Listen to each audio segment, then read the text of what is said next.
Voilà. Je vais mettre les deux par sécurité.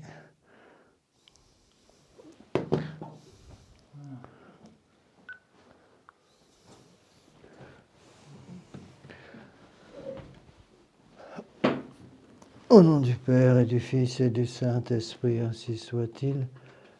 Venez, Esprit Saint, remplissez le cœur de vos fidèles et allumez en eux le feu de votre amour. Envoyez votre Esprit, Seigneur, et se fera une création nouvelle. Lèverez la face de la terre, prions.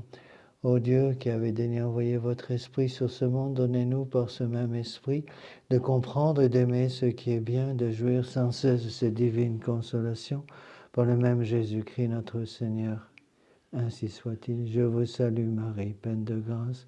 Le Seigneur est avec vous, vous êtes bénie entre toutes les femmes, et Jésus, le fruit de vos entrailles, est béni. Sainte Marie, Mère de Dieu, priez pour nous pauvres pécheurs, maintenant et à l'heure de notre mort. Ainsi soit-il. Nos saints anges gardiens, Veillez sur nous. Saint Pidis, Priez pour nous. Saint Joseph, Priez pour nous. Saint Thomas d'Aquin, Priez pour nous. au nom du Père, et du Fils et du Saint-Esprit. Ainsi soit-il. Asseyez-vous.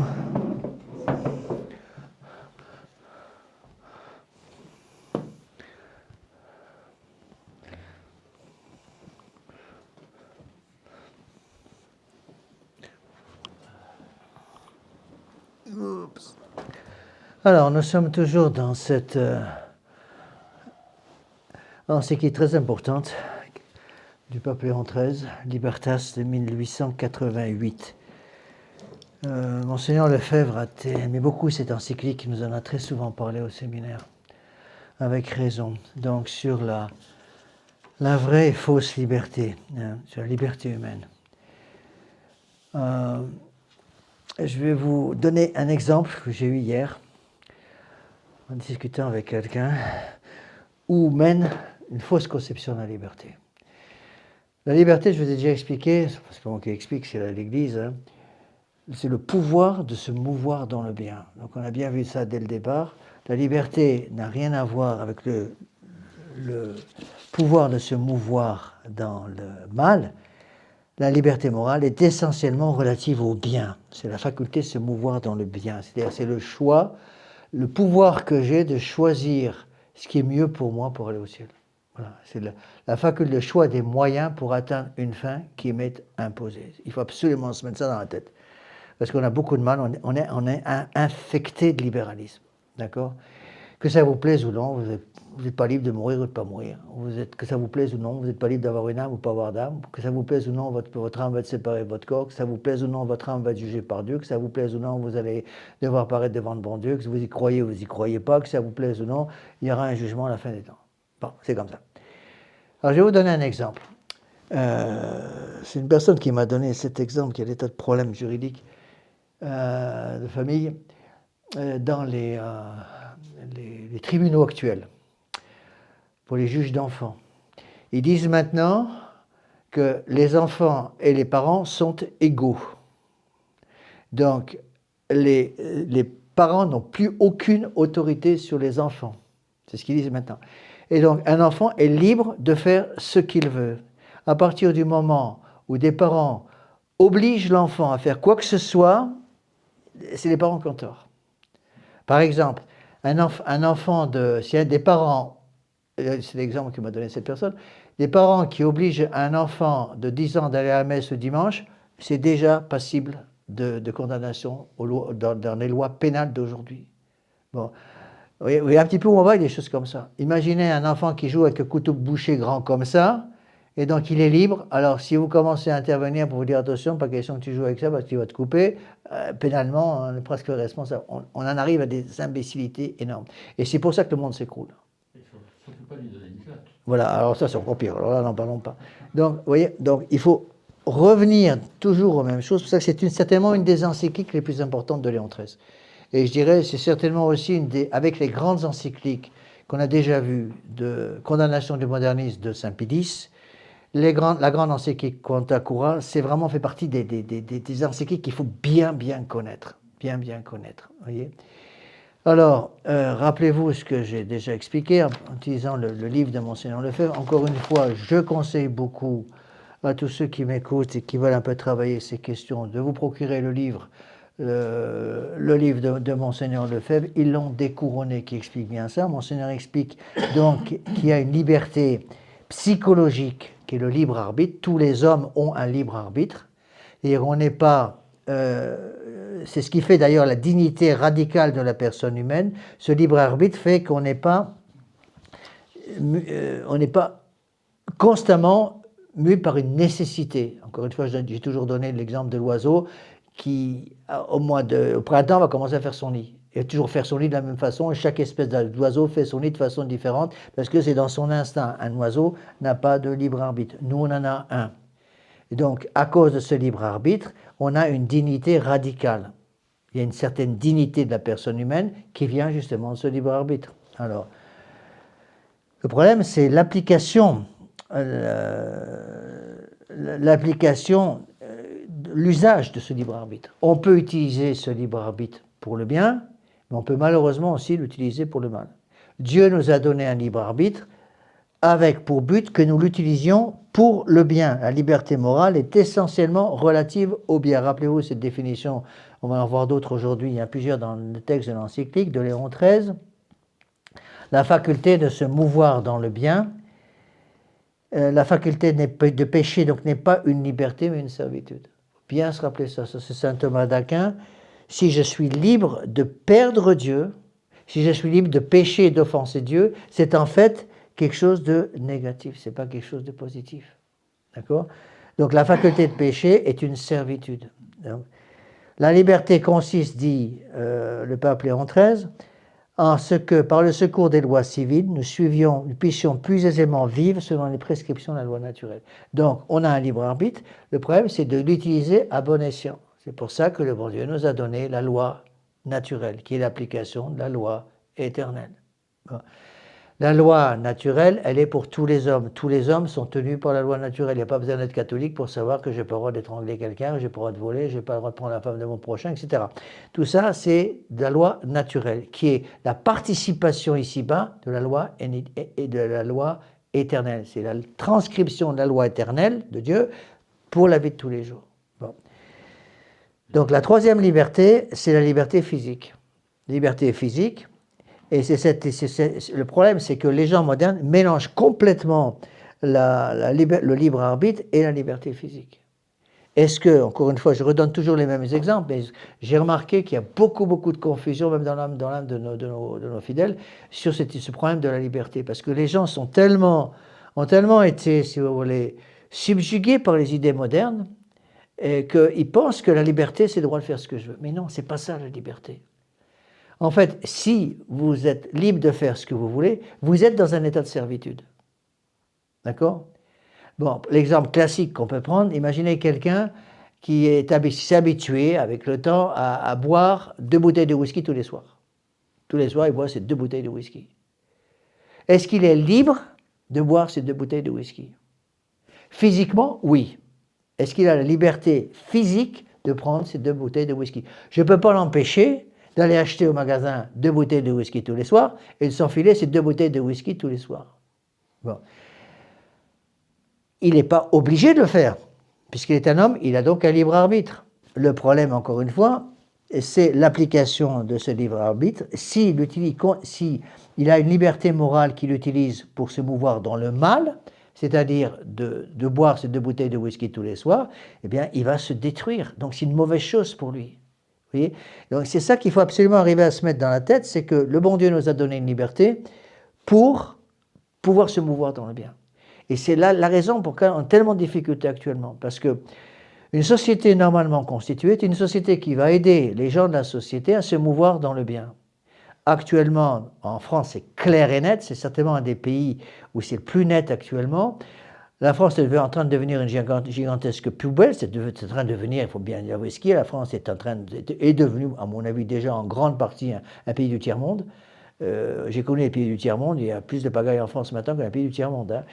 Bon, la France est en train de devenir un pays du tiers-monde parce que justement le gouvernement veut absolument donner la liberté à tous les Français de se mouvoir dans le mal.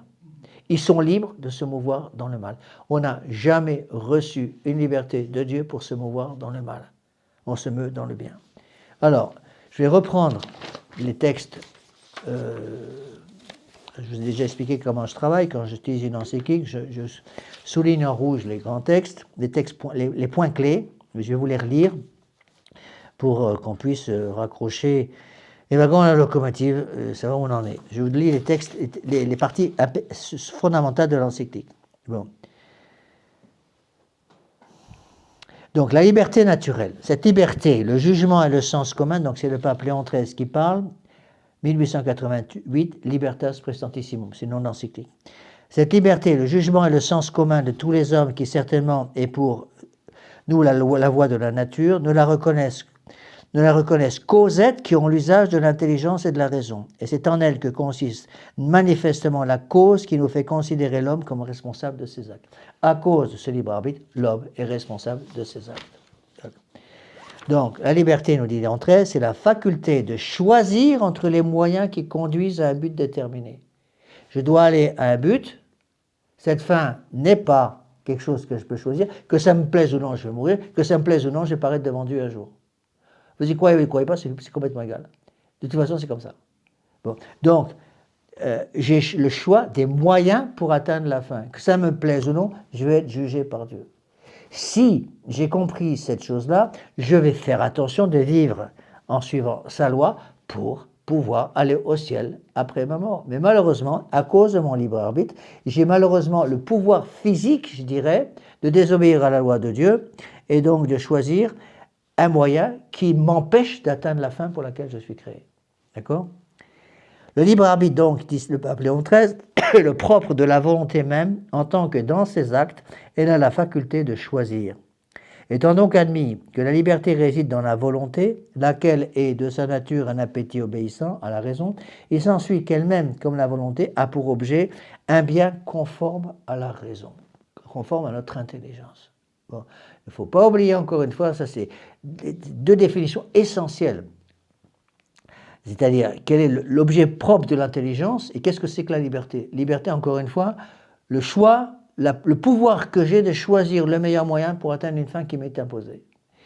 La deuxième définition, deuxième point fondamental à bien comprendre, pourquoi j'ai une intelligence? Bon, un oiseau n'a pas d'intelligence.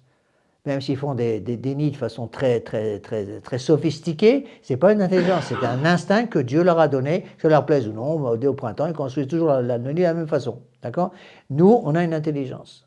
Bon, c'est ce qui nous distingue des animaux. L'homme est un animal raisonnable. Donc on a une raison. L'objet propre de la raison, c'est le vrai. L'objet propre de la raison, ce n'est pas le mal. Donc le bon Dieu nous a donné une intelligence pour savoir où est le vrai. Le problème, il est où? Le problème, c'est qu'après, il faut embrayer avec la volonté. La raison veut dire, je dois aller à tel point, c'est là le but de ma vie. Après, je dois utiliser ma volonté, éclairée par la raison, éclairée elle-même par la foi, pour savoir quel est le chemin que je vais devoir choisir pour atteindre le but que je me suis donné. D'accord ? Ça, c'est fondamental à comprendre. Alors, s'attacher, écoutez bien ce que dit Léon XIII, on a déjà expliqué tout ça, ce qu'il faut revenir constamment à ces encycliques. Moi, j'ai compris beaucoup plus tard, quand j'étais au séminaire, Monseigneur Lefebvre revenait très souvent sur ces textes, dans les conférences qu'il nous donnait, et aussi dans les retraites qu'il nous prêchait avant les ordres. Avant le sous-diaconat, avant le diaconat, avant l'ordre sacerdotal, Monseigneur Lefebvre insistait beaucoup sur ces choses-là. Un des points sur lesquels il insistait le plus, c'était la difficulté que nous avons maintenant à comprendre ces choses-là à cause du péché originel. D'accord ? Donc, s'attacher à un bien faux et trompeur, tout en étant l'indice du libre arbitre, comme la maladie l'est de la vie, constitue néanmoins un défaut de liberté. Donc si je suis libre de faire le mal, c'est un défaut de la liberté. C'est en fait une servitude. Donc le gars, pour reprendre l'exemple que j'ai donné, le gars qui est habitué à boire 2 litres de whisky tous les soirs, il va vous dire « je suis libre de me saouler tous les soirs ». En fait, il n'est pas libre, il est esclave. Il est déjà, c'est un poivreau, comment on appelle ça, un alcoolique. Donc un alcoolique profond. Il se croit libre de boire ces 2 litres de whisky tous les soirs. Et donc, on va lui dire, mais oui, monsieur, vous êtes parfaitement libre de vous envoyer vos 2 litres de whisky tous les soirs. Il va dire, je suis libre, donc je fais ça. Mais c'est plus de la liberté. Vous êtes en état d'esclavage. Vous êtes en fait esclave de vos 2 bouteilles de whisky. Vous voyez? Et le problème, c'est que avec le système du monde moderne, si vous dites à quelqu'un, écoutez, mon voisin, il boit 2 bouteilles de whisky tous les soirs, il faut vraiment faire quelque chose. Enfin, il va finir avec une cirrhose du foie dans 6 mois, ce gars-là. Est-ce que vous pouvez intervenir, monsieur l'agent, monsieur le policier, s'il vous plaît, intervenez pour lui interdire de boire ces 2 bouteilles de whisky tous les soirs. Et qu'est-ce qu'on va dire les hommes modernes? Non, il est libre. Donc, il est libre de se saouler tous les soirs. Vous voyez où on en arrive? On peut prendre des exemples un peu plus forts. Imaginez quelqu'un qui joue avec un pistolet chargé, un gamin qui joue avec un pistolet chargé. Si on suit les principes modernes concernant l'éducation des enfants, l'enfant est libre. Il faut qu'il apprenne par lui-même. Il va se tuer. Ah ben tant pis, il est libre de se tuer s'il veut. Mais non. C'est de la bêtise. Vous voyez, c'est ça, je pense, c'est une phrase clé de l'encyclique, à savoir que la faculté de pécher n'est pas une liberté mais une servitude. Lorsque je pêche, lorsque j'offense le bon Dieu, je me mets pieds et mains entre les pattes du démon. Vous voyez, c'est pour cela que lorsqu'on baptise un enfant, qu'est-ce qu'on dit? Exi abeo immonde spiritus. Sors de cet enfant, esprit immonde. Et il y a 2 exorcismes justement pour lutter contre le démon et sortir le démon de l'âme du bébé qu'on va baptiser ou de l'adulte qu'on va baptiser. Vous voyez? Et ça, c'est fondamental à comprendre. Alors, vous allez me dire, mais vous savez, ce que vous dites semble évident. Ça semble évident pour des catholiques, mais pour des non-catholiques, c'est très compliqué à comprendre. Pourquoi? Parce qu'ils ne veulent pas reconnaître qu'ils ont le péché originel. Et regardez, dans le monde moderne, même dans, soi-disant, l'Église du Vatican, ils n'y croient plus. Ils ne croient plus au péché originel. Mais si je crois au péché originel, ça veut dire que je crois que le baptême qui efface le péché originel n'enlève pas les conséquences du péché originel. Donc attention, et ça, encore une fois, c'est fondamental. Monseigneur Lefebvre a insisté à temps et à contre-temps pendant mes 5 années de formation au séminaire là-dessus. Attention, nous disait-il, votre intelligence est blessée par l'ignorance, y compris après le baptême. Votre volonté est blessée par la malice, y compris après le baptême. Votre irascible, c'est-à-dire le pouvoir qu'on a de se battre contre les ennemis, c'est blessé par la faiblesse. Et le concupiscible est blessé par la concupiscence. Que vous le vouliez ou non, vous aurez à lutter tous les jours de votre vie contre l'ignorance, contre la malice, contre la faiblesse, contre la concupiscence. Alors, Dieu donne des grâces spéciales, et je remercie maintenant tous les jours le bon Dieu que Monseigneur Lefebvre nous ait expliqué ces choses à temps et à contre-temps. Il est revenu je ne sais pas combien de fois là-dessus. C'est pour ça qu'on a les vertus cardinales. Pourquoi les vertus de prudence, de force, de justice et de tempérance, de pauvreté, chasteté et d'obéissance? C'est pour lutter justement contre ces conséquences du péché originel. Et la difficulté que nous avons de comprendre le danger d'une fausse liberté, ça vient précisément du fait qu'on a le péché originel. Or, l'homme moderne ne croit plus au péché originel.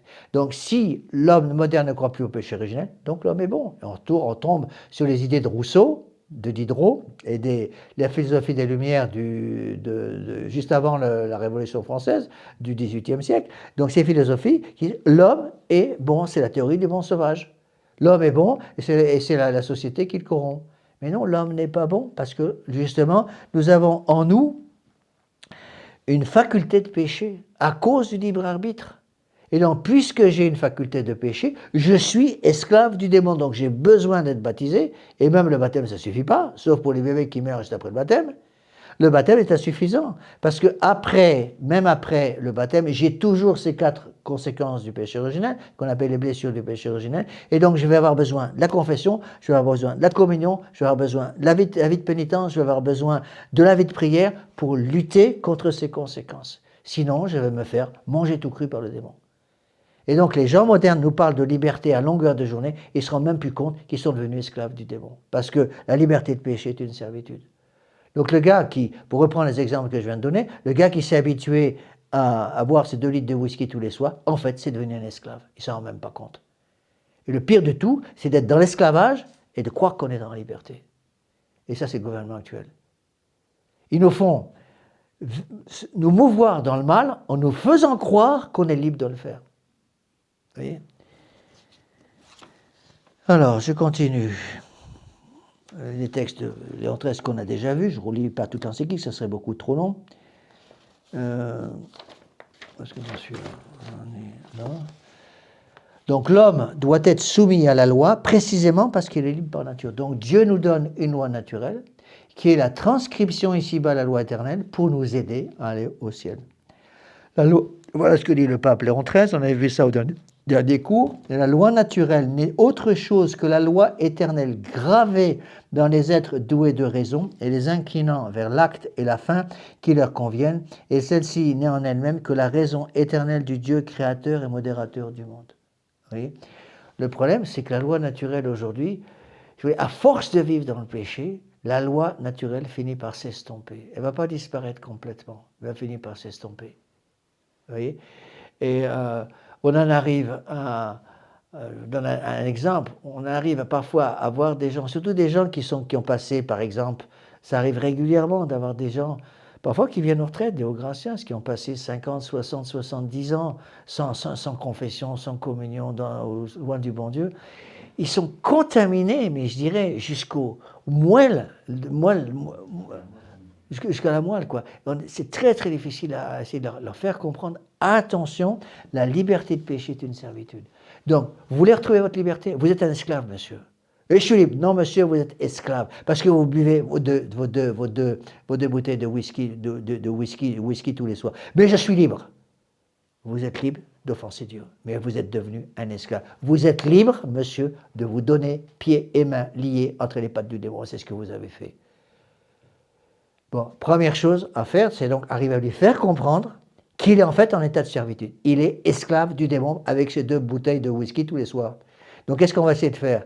Il faut arriver à le faire sortir de cet état. Comment on y arrive? Ben, c'est la confession. C'est pour ça que les confessions sont tellement importantes. Bon, aux retraites, on attend 2 jours et demi, puis on a les confessions générales pour essayer de sortir les gens du péché. Bon, alors le problème, c'est que, évidemment, tant qu'ils sont à la retraite, on s'occupe d'eux, on s'occupe de l'âme et du corps, ils sont dans un milieu tel qu'ils arrivent à faire une bonne confession générale. Le problème, c'est quand ils reviennent chez eux après. Donc, quand ils reviennent chez eux après, moi j'ai plusieurs cas malheureux comme ça, on donne on explique à la personne, en privé bien entendu, les choses qu'elles doivent impérativement changer pour pouvoir rester en état de grâce. Après la retraite, oh, oui, monsieur l'abbé, oui, monsieur l'abbé, oui, monsieur l'abbé. Il y en a qui le font, malheureusement, il y en a qui ne le font pas. Bon, il y en a qui ne le font pas. Imaginez quelqu'un, par exemple, qui vit en concubinage et qui vient faire la retraite. Ça arrive régulièrement. Bon, est-ce que je vais refuser quelqu'un qui vit en concubinage pour la retraite? Bien sûr que non. Au contraire, je suis ravi qu'il vienne faire la retraite. Mais je ne vais pas lui dire, vous êtes libre de vivre en concubinage avec la femme de votre voisin. Je vais lui dire, attention monsieur, vous vivez en concubinage. Dieu a dit, œuvre des chairs ne désirera qu'en mariage, sacrement de mariage sous-entendu, seulement, pour les gens catholiques. Donc, il faut sortir du péché. Sortir du péché. Bon, malheureusement, une fois qu'ils quittent la retraite, je ne peux plus être sur leur dos. Et ce n'est pas mon rôle d'ailleurs d'être sur leur dos tout le temps. Et malheureusement, il y a plusieurs cas malheureux où malheureusement, je dis souvent, rappelez-moi après toutes les semaines pour qu'on puisse faire le point par téléphone pour être sûr que vous tenez le coup. Et puis, ils le font 2-3 fois, puis après... Oui, mais c'est... si vous vivez avec la femme de votre voisin, on ne peut pas régulariser la situation. Hein, ce n'est pas une question de régularisation de situation. On peut régulariser la situation si vous vivez en concubinage avec une femme avec laquelle vous avez le droit de vous marier. Mais si vous vivez avec la femme du voisin, on ne peut pas. Pas de régularisation possible. D'accord? Donc, on continue à avancer. Monsieur l'abbé, à condition qu'ils vivent en frères et sœurs. Oui, mais alors, attention, encore une fois, vivre en frères et sœurs, c'est une dispense de l'Église dans certains cas particuliers, à condition qu'ils puissent le faire. Bon, ça veut dire que ça soit... Monsieur l'abbé, on sort dans le même lit, mais chacun à côté du lit où tu parles. C'est pas vivre comme frères et sœurs, ça. D'accord? Donc il faut que les gens comprennent ce que ça veut dire. Si c'est des jeunes de 20-25 ans qui me disent monsieur l'abbé, on a vie comme frères et sœurs, j'y crois pas, c'est pas possible. Bon, des personnes âgées qui ont 60-70 ans, monsieur l'abbé, on reste ensemble à cause des enfants, on peut pas, vous comprenez, c'est compliqué. Il peut y avoir des cas où on peut les autoriser à vivre comme frères et sœurs à condition qu'ils prennent les moyens. faut qu'il soit vraiment dans 2 chambres différentes pour éviter les fautes, d'accord? Alors, on avance, on en est à ce niveau-là. Donc, le pape, Léon XIII, après avoir expliqué justement ce qu'est la vraie liberté et la fausse liberté, il va justement expliquer maintenant pourquoi la loi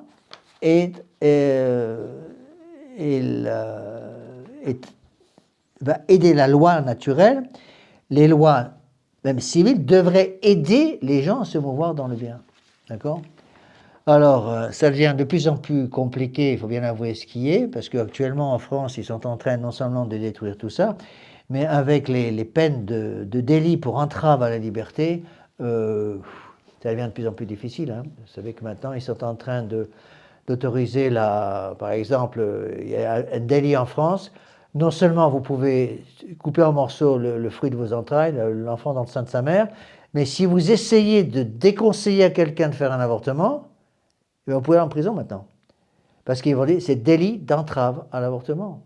Si votre grand-mère, qui a 90 ans, veut se supprimer par l'euthanasie, et que vous lui dites, grand-mère, il ne faut pas vous tuer, parce que le bon Dieu n'aime pas ça, il a dit, tu ne tueras pas. Et on va vous aider à accepter vos souffrances, les difficultés pour marcher, les difficultés pour vivre, c'est pas facile à votre âge. Vous pouvez pas vous demander d'être euthanasié, c'est impossible. Il suffit qu'un médecin ait entendu ça, ou qu'elle, dans son innocence, de façon imprudente, dise au médecin, ben oui, j'étais d'accord pour m'euthanasier, mais j'ai vu mon fils, vous comprenez, mon fils, il m'a dit que je n'avais pas le droit de le faire, que c'était pas bien. Le médecin peut maintenant appeler la police, 5 ans de prison, 10 000 € d'amende. Voilà, appeler la police, vous retrouvez avec des amendes énormes, parce que c'est un délit d'entrave à la liberté. Tout vient de la fausse notion de liberté. D'accord ? Alors quand les gens me disent des choses comme ça, je dis bon, très bien, je ne vous ai pas dit, mais je viens de vous piquer votre portefeuille. Et je le garde parce que je suis libre de le faire. Alors moi, le gars, tout de suite, il dit, ben non, il est là. Bon, c'est un exemple que je viens de vous donner. Est-ce que je suis libre de piquer votre portefeuille? Ah non, ben, monsieur, je m'excuse, mais ma nature a fait que je suis un kleptomane. C'est ma nature. Je ne peux pas avoir un portefeuille sans tomber amoureux du portefeuille que je viens de voir. Je vous le pique et je le mets dans ma poche. Je suis libre. Vous venez me dire que je suis libre. Si je suis libre de boire 2 bouteilles de whisky tous les soirs, je suis libre de piquer votre portefeuille. En soi, qu'est-ce qui est plus grave? Boire 2 bouteilles de whisky tous les soirs ou piquer le portefeuille du voisin? C'est pareil. C'est kiff-kiff bourricot, comme on dit. Vous voyez, c'est pareil. Vous voyez, c'est là, il faut aider les gens. Le problème, c'est que les gens ne peuvent plus réfléchir. Et c'est pour ça qu'ils poussent tellement les gens, si vous voulez, à utiliser les écrans de façon constante pour qu'ils n'aient plus le pouvoir de réfléchir. C'est ça qui est terrible dans le monde moderne. Les gens ont perdu le pouvoir de réfléchir parce qu'ils vivent complètement déconnectés du réel. D'accord? Alors, voyons un petit peu le texte de Léon XIII, on en est là. Je m'excuse de répéter les mêmes choses, mais les gens m'ont dit, monsieur l'abbé, vous répétez toujours les mêmes choses au cours. C'est possible, mais c'est comme ça que j'étais formé. Hein. C'est comme ça que j'étais formé. Je ne sais plus quel est le psychologue qui avait dit que pour qu'une chose rentre dans la tête d'un enfant, il faut répéter la même chose 70 fois. Avec les adultes, je pense que c'est même un peu plus. Parfois, il faut plus que 70 fois. Mais c'est parfaitement, c'est comme ça, d'accord? Voilà ce que dit le pape. Quant aux autres prescriptions de la puissance civile, c'est-à-dire les lois civiles en général, elles ne procèdent pas immédiatement et de plein pied du droit naturel. Elles en sont les conséquences plus éloignées et indirectes et ont pour but de préciser les points divers sur lesquels la nature ne s'était prononcée que d'une manière vague et générale. Ainsi, la nature ordonne aux citoyens de contribuer par leur travail à la tranquillité et à la prospérité publique. Dans quelle mesure et dans quelles conditions, sur quels objets, c'est ce qu'établit la sagesse des hommes et non la nature. Donc les lois civiles sont là pour nous aider à nous mouvoir dans le bien. C'est pour ça qu'il y a des lois civiles, en principe. J'ai bien un principe.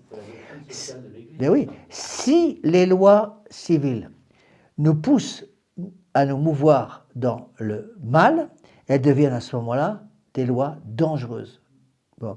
Et si une loi, donc c'est la règle, on va revoir ça avec le pape Léon XIII, si une loi va contre la loi naturelle, contre la loi éternelle, ou contre le bien commun, 3 conditions, si une loi s'oppose à la loi éternelle, à la loi naturelle, au bien commun, elle est invalide. Elle n'oblige pas en conscience. Elle n'oblige pas en conscience. Vous voyez? Bon, l'exemple classique qu'on nous donne au séminaire, c'est les limites de vitesse. Bon, vous êtes sur une autoroute qui est limitée à 130. Bon, il fait beau, la voiture est bonne, vous êtes en pleine forme, il n'y a pas de danger, vous roulez à 150. Bon, c'est ce qu'on appelle une loi positive. Une loi positive n'oblige pas dans ces cas-là. C'est-à-dire, vous voulez rouler à 150, monsieur, est-ce que vous prenez un danger pour votre vie ou la vie des autres, matériellement ou physiquement? Non, aucun danger. Bon, est-ce que c'est un péché de rouler à 150? Non. Mais si un petit monsieur avec un képi blanc qui a un petit sifflet autour du cou qui vous arrête 10 km plus loin en disant « Monsieur, vous venez de rouler à 150 », vous êtes tenu de payer l'amende. C'est ce que nous appliquons au séminaire. Mais en soi, et parfois des gens me disent « Monsieur l'abbé, j'ai roulé à 150 sur l'autoroute, est-ce que c'est un péché? Est-ce que vous avez mis votre vie ou la vie des autres en danger? » Non, absolument pas, monsieur, il n'y a personne sur l'autoroute, c'était en pleine nuit, l'autoroute était bien éclairée, aucun problème. Pas de péché. J'ai roulé à 150, même si il pleuvait à verse et j'ai manqué de me tuer plusieurs fois. Oui, il y a péché. Vous voyez? Donc, c'est la grande loi de 1913, on va voir ça avec le texte.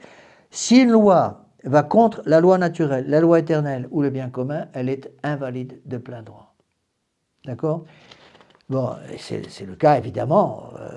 Dieu a dit tu ne tueras pas. Donc, évidemment, l'avortement, le meurtre des vieillards, etc., l'euthanasie sont des lois qui vont contre la loi éternelle, la loi naturelle et en fait le bien commun. Vous voyez? Le problème, c'est que maintenant, ça devient de plus en plus difficile. Vous voyez, parce que déjà, moi, quand j'étais en médecine en 72, 73, 74, déjà à l'époque, je ne suis pas médecin, encore une fois, hein, mais j'ai fait un bout de médecine. Quand j'étais étudiant à la faculté de Marseille, à Timone, il y avait déjà des lois à l'époque en Angleterre qui imposaient à tous les étudiants qui rentraient en médecine, en faculté de médecine en Angleterre, de signer une déclaration comme quoi ils s'engageaient, s'ils devenaient médecins un jour, de pratiquer l'avortement dans tous les cas autorisés par la loi. Ça veut dire qu'un catholique ne peut plus rentrer en médecine dans ces cas-là. Et c'est exactement ce qu'ils sont en train de faire maintenant. Ils sont en train de faire ça maintenant, parce qu'avant, il y avait les clauses de conscience. Ils sont en train de faire sauter toutes les clauses de conscience, y compris pour les médecins. Vous voulez devenir médecin? Très bien, monsieur. Et si une vieille dame vient vous demander de l'euthanasier, qu'est-ce que vous faites? La loi vous y autorise. Même les pharmaciens, ceux qui font les préparations. Oui, c'est tout, c'est pareil. Donc les pharmaciens vont devoir collaborer. Eh bien, monsieur, c'est pas possible. C'est pas possible. Vous voyez? Moi, je donne toujours un exemple. Je ne sais pas si j'ai déjà donné en cours, mais je vais vous le donner parce que ça m'a beaucoup frappé. Quand j'étais en médecine, j'avais une amie qui habitait sur Paris. Elle était en médecine aussi, mais beaucoup plus... Elle était en fin de cycle, elle. Elle arrivait, elle était en dernière année de médecine. Ça marchait très bien. Elle était sur Versailles. Et une amie que je connaissais depuis très longtemps, je connaissais bien sa famille, et elle arrive en fin de cycle, donc à l'époque c'était fin de 7e année, juste avant elle ne voulait pas faire une spécialisation, mais elle arrivait vraiment en fin de cycle. Elle était déjà interne, et donc elle travaillait dans un hôpital, un hôpital, je ne sais plus où elle était, je crois qu'elle était à Necker à Paris. Bon, et elle avait comme supérieur médical un médecin qui savait très bien qu'elle était catholique pratiquante. Et un jour, elle était à l'hôpital et on vient l'appeler en disant le chirurgien vous appelle pour que vous veniez instrumenter pour une opération d'urgence. Donc elle arrive à la salle d'opération, au bloc. Elle se revêt des vêtements de protection et elle demande au chirurgien de quoi s'agit-il. Mais le chirurgien ne répond pas. Elle a vite compris. En fait, c'était pour un avortement. Elle l'a tout de suite compris. Et elle dit au chirurgien, je suis désolé, mais je ne peux pas vous aider pour un avortement. Je suis catholique, en conscience devant Dieu, je ne peux pas. Le chirurgien lui a dit, je suis président de la commission qui donne tous les diplômes pour la faculté de Paris. Si vous ne voulez pas participer à cet avortement, Je ne signerai pas votre diplôme, vous ne serez jamais médecin. Vous voyez un peu. La fille, elle avait 25 ans. Hein. D'un seul coup, tout son monde s'écroule. Elle lui a dit, je ne peux pas. Elle n'a jamais été médecin. Bon, elle a beaucoup pleuré, elle avait le droit. Bon. Elle aurait pu aller dans une autre université. Oui, mais ça aurait été la même chose. Parce que maintenant, ça c'était il y a très longtemps, c'était aux années 75. Mais bon, en fait, le bon Dieu la remercie d'une autre façon parce que finalement, elle a compris qu'il fallait qu'elle fasse autre chose et elle est rentrée dans un couvent. Bon. Bon. Mais ça, c'est en train d'arriver partout en France. Vous voyez, ils vont rendre la vie tellement impossible aux catholiques pour que les catholiques ne puissent plus avoir des postes clés en politique, dans la magistrature, dans l'armée, dans tout. Vous voyez. Et c'est là où il faut faire très très attention. On reprend le texte de Léon XIII. Ces règles particulières de conduite, créées par une raison prudente et intimée par un pouvoir légitime, donc ces lois civiles, constituent ce qu'on appelle proprement une loi humaine. Donc je vous rappelle la définition de la loi d'après saint Thomas d'Aquin. Un ordre raisonnable au bien commun fait par celui qui a le soin, promulgué par celui qui a le soin de la communauté. C'est ça la loi. Donc, encore une fois, dans l'esprit de l'Église, une loi qui s'oppose au bien commun, qui s'oppose à la loi naturelle, qui s'oppose à la loi éternelle, est nulle de plein droit. Non seulement elle est nulle de plein droit, mais si je suis une loi en sachant qu'elle va contre la loi naturelle, contre le bien commun et contre la loi éternelle, je pêche. Bon. Alors, encore une fois, distinguez bien les choses, parce que ça, c'est des questions qu'on me pose tout le temps. Encore une fois, reprenez l'exemple que je vous donne. Si je roule à 150 km/h sur l'autoroute, c'est une loi positive que j'enfreins. Il faut suivre les lois, mais dans un cas comme ça, si vous ne le suivez pas, il n'y a pas de péché, à condition que vous ne mettiez pas ni votre vie, ni la vie des autres en danger. D'accord ? Bien faire les distinctions. J'ai pas dit, ne faites pas dire ce que j'ai pas dit qu'on pouvait rouler comme un fou sur l'autoroute. D'accord ? C'est pas dit ça, parce qu'on veut dire, à tous les coups, on avait la vie a dit qu'on pouvait rouler, on n'est plus obligé de suivre les limites de vitesse, et donc je peux rouler à 220, et quand vous êtes arrêté par la maréchaussée, mon prêtre m'a dit que j'avais le droit d'exagérer, de rouler aussi vite que je voulais sur l'autoroute. J'ai jamais dit ça. Voilà. J'ai jamais dit ça, attention, parce que ça, encore une fois, les gens, ils comprennent tout de travers. J'ai jamais dit ça, mais il faut distinguer les choses. La loi qui m'oblige à rouler à 130, qui me permet de rouler jusqu'à 130 sur l'autoroute, c'est pas la loi naturelle, c'est pas la loi éternelle, c'est pas une loi c'est une simple loi civile qui n'oblige pas dans certains cas précis. D'accord ? Reprend le texte de Léon XIII, visant la fin propre de la communauté, cette loi ordonne à tous les citoyens d'y concourir, leur interdit de s'en écarter, et en tant qu'elle suit la nature et s'accorde avec ses prescriptions, elle nous conduit à ce qui est bien et nous détourne du contraire. Alors, une autre question qui nous est posée tout de suite, hein, et je sais que je vais en avoir plein, tout ça je vais en parler maintenant. C'est une loi, c'est beaucoup plus délicat, mais monsieur l'abbé, les lois qui obligent de payer les impôts. Bon. En France, plusieurs personnes m'ont dit, monsieur l'abbé, je commence à travailler pour moi le 1er octobre. Du 1er janvier au 1er octobre, je travaille pour l'État. Du 1er octobre au 1er janvier de l'année suivante, je travaille pour moi. Bon, il est évident qu'en France, la situation devient impossible. Impossible. Les gens ne peuvent plus s'en tirer. Bon. C'est pour ça qu'on est bien obligé de dire aux gens, écoutez, en soi, payer l'impôt est bon, c'est normal. C'est normal qu'on paye des impôts pour les routes, pour les ponts, tout ça. Bon. Les gens en plus me disent, encore une fois, j'ai aussi ces réactions. Oui, monsieur l'abbé, c'est facile pour vous dire ça, vous ne payez pas d'impôt. Mais attendez, vous savez combien d'impôts je paye ? Moi, je fais 60 000 km de voiture par an. D'accord ? Vous savez combien ça fait en litre d'essence, ça ? Sur chaque litre d'essence que je consomme, combien d'impôts là-dessus ? C'est des impôts indirects. Mais les impôts indirects, c'est des impôts. Il y a, je ne sais pas quel est le pourcentage d'impôts, ça doit être autour de 60% sur un litre d'essence, 60% d'impôts, si ce n'est pas 70%. Oui. Donc, encore une fois, il faut faire fort attention à toutes ces choses-là. Voilà. Alors, je reprends le texte de Pie XII, de Léon XIII. Par où l'on voit que c'est absolument dans la loi éternelle de Dieu qu'il faut chercher la règle et la loi de la liberté.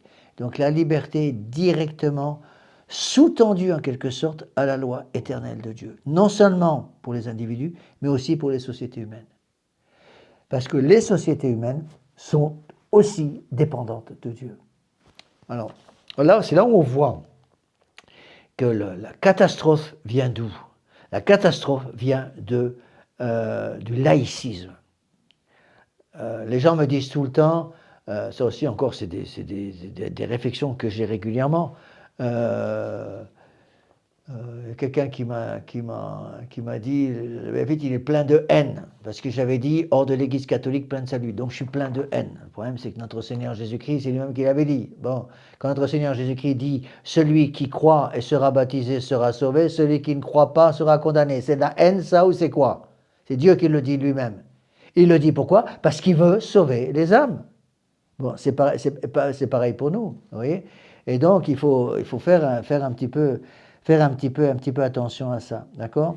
Donc c'est dans la loi éternelle de Dieu qu'il faut chercher la règle et la loi de la liberté, non seulement pour les individus, mais aussi pour les sociétés humaines. Parce que les gens nous disent, Monsieur l'abbé, vous êtes contre la République. Je ne suis pas contre la République en tant que telle, je suis contre la République laïque. Je suis contre le laïcisme de la République. Je donne souvent comme exemple, je l'ai déjà donné souvent, qu'un de mes héros politiques, c'est Gabriel de García Moreno, assassiné par la franc-maçonnerie allemande en 1875, président de l'Équateur, était président de la République. C'est la République d'Équateur. J'ai rien contre la République en tant que telle. Mais j'ai beaucoup contre la République laïque, parce que la République laïque nous dit Dieu n'a aucune autorité en matière civile dans le pays. Il est toléré en matière purement privée. Voulez-vous mettre à genoux devant la statue de la Sainte Vierge chez vous, devant un crucifix chez vous, vous fermez bien les volets pour que personne ne vous voit, vous tenez la lumière pour que personne ne se doute que vous priez, vous pouvez prier une demi-heure, pas de problème, on vous laisse libre. Mais pas question que vous fassiez quoi que ce soit dehors. Et vous allez voir, ils vont finir par en arriver, parce que les musulmans, ils en profitent.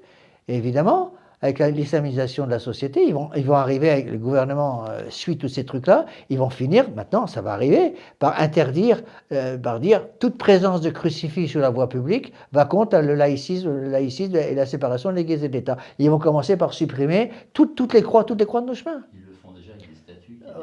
Oui, bien sûr, bien sûr. Alors là où ça a chauffé, pardon, j'ai vu on m'a envoyé un petit documentaire très intéressant sur la Corse. Oui, ils ont essayé d'enlever une croix en Corse. Alors, ça a un peu chauffé.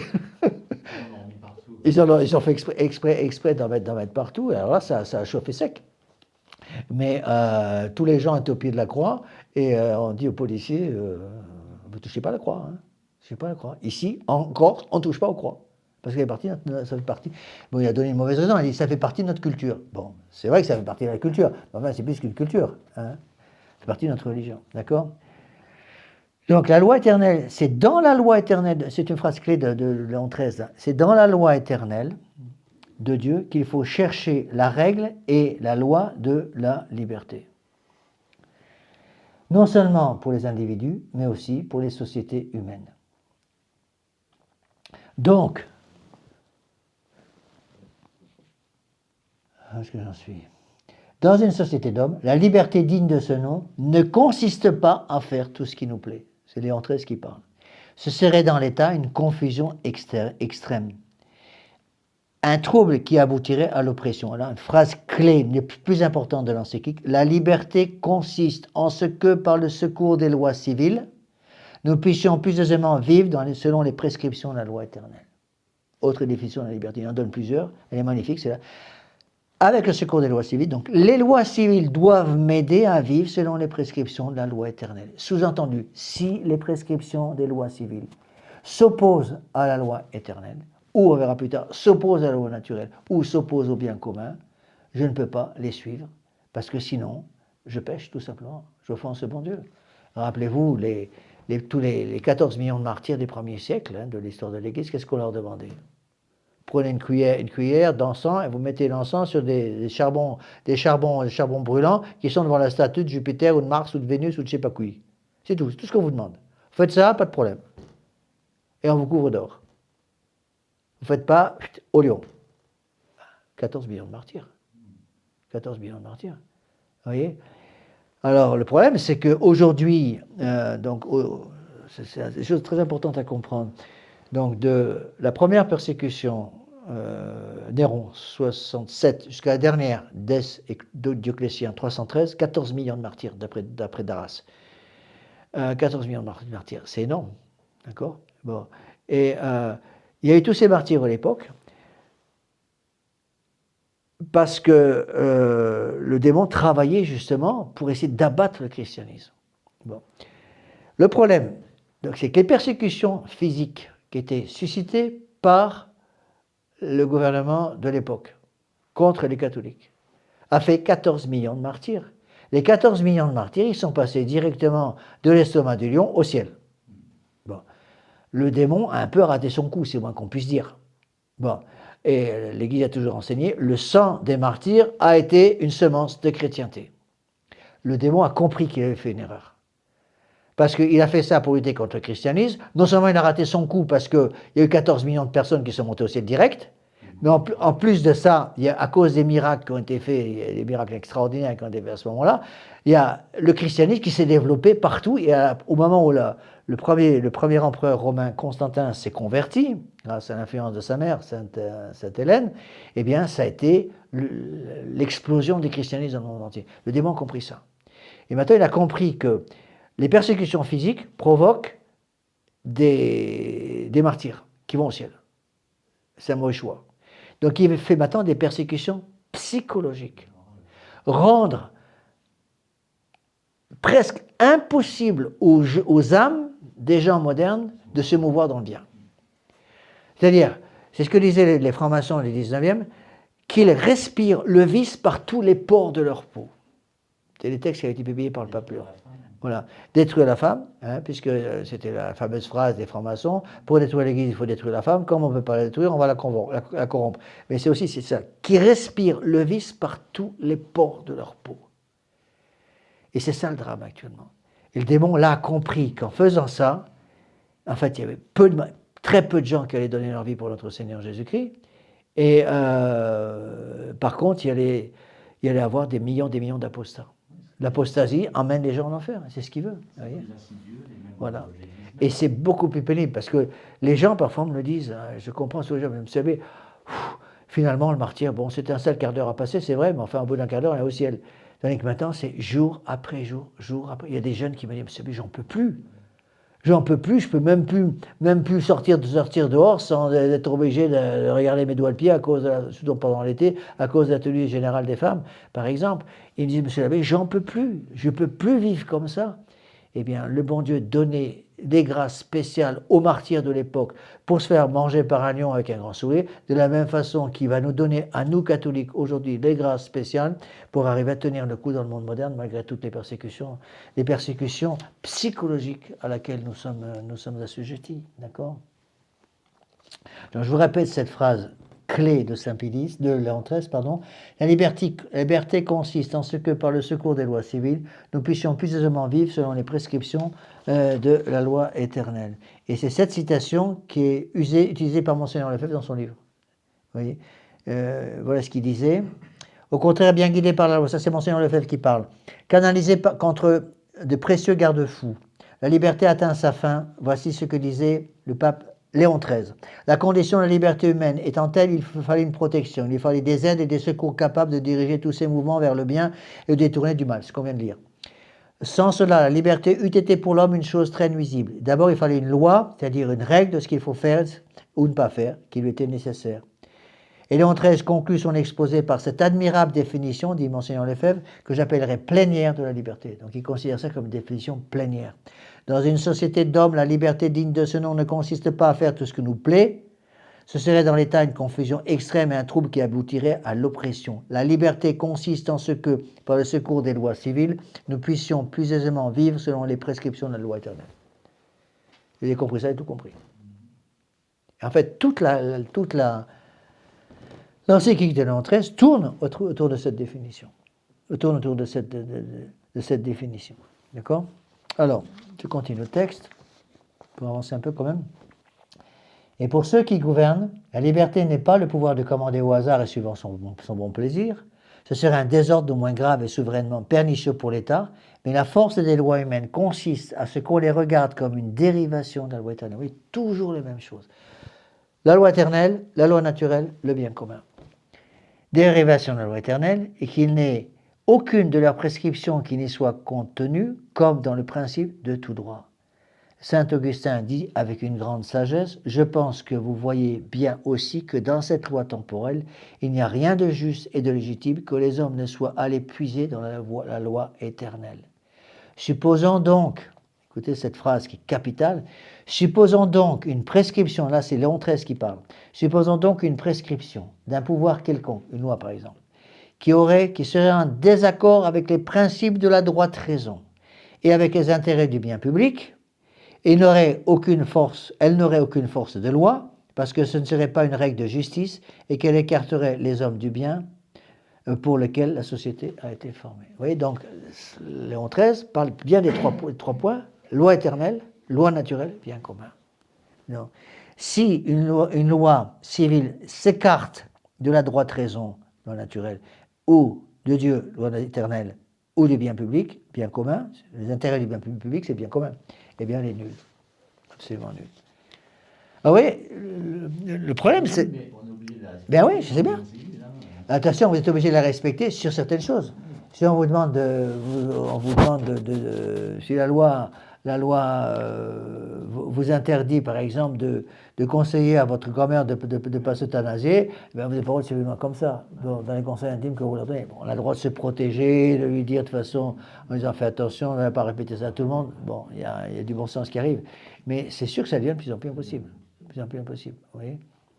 Alors, on continue, parce que là, vous voyez, ce sont des points clés. Donc, je répète ces deux phrases essentielles. La première phrase, la liberté consiste en ce que, par le secours des lois civiles, nous puissions plus aisément vivre selon les prescriptions de la loi éternelle.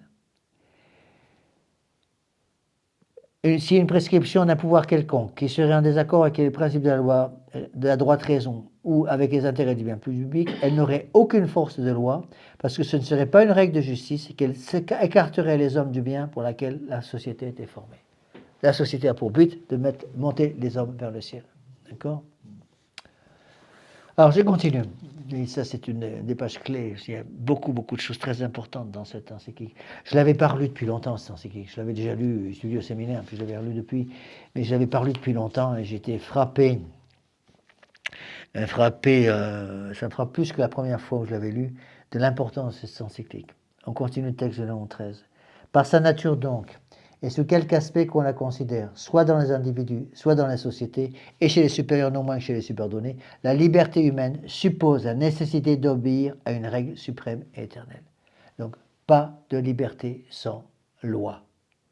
Or, pour le monde moderne, qui dit liberté dit absence de loi. Et c'est là où ils se fichent du monde. Parce qu'ils nous disent, vous êtes libre, donc pas de loi. Et par contre, il y a des millions et des millions de lois pour empêcher les catholiques de vivre comme des catholiques. Oui, donc il n'y a pas de loi pour eux, mais pour nous, il y en a. Pas de loi pour eux, mais pour nous, il y en a. Vous voyez? Donc la liberté humaine suppose la nécessité d'obéir à une loi, une règle suprême et éternelle, c'est la loi divine, la loi éternelle. Cette règle n'est autre que l'autorité de Dieu nous imposant ses commandements ou ses défenses. Dieu a dit, ça tu peux faire, ça tu ne peux pas faire. Vous voyez? On voit très bien dans les commandements. Les commandements, c'est quoi?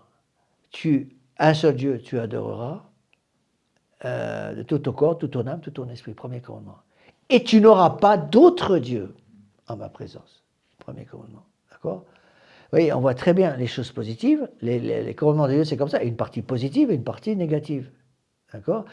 Tu respecteras ton père et ta mère, positive. Tu désobéiras pas à tes parents, loi pour les enfants, loi, partie négative. D'accord? Alors, donc c'est l'autorité de Dieu nous imposant ses commandements, ses défenses. Donc, de vouloir